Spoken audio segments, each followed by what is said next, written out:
હાલો દોસ્તો, હું છું જુનાગઢથી યોગેશ એમ મકવાણા. ખાસ જણાવવાનું કે કેટલા બધા કોઈન લઈને પોરબંદરથી આ ભાઈ આવ્યા છે, પોરબંદરથી આવ્યા છે ને આ બધા કોઈન લીધા છે વેચાતા છો.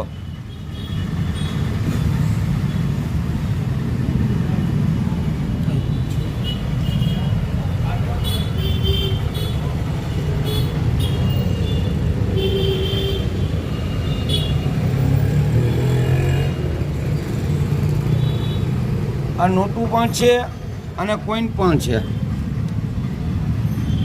ને લાવનાર ભાઈ છે. શું છે તમારું નામ? પૂર્વેશભાઈ. ક્યાં ગામથી આવેલા છો? પોરબંદરથી આવેલા છે પૂર્વેશભાઈ ને આ બધા કોઈન એના છે ને આનો ટોટલ મારીએ છીએ. ટોટલ મારી ને હમણાં એને પૈસા દેવાના રહે જે કાંઈ આવશે એ. તો ખાસ જણાવવાનું, કોમેન્ટ કરો, ફોલો કરો. જય હિન્દ, જય ભારત.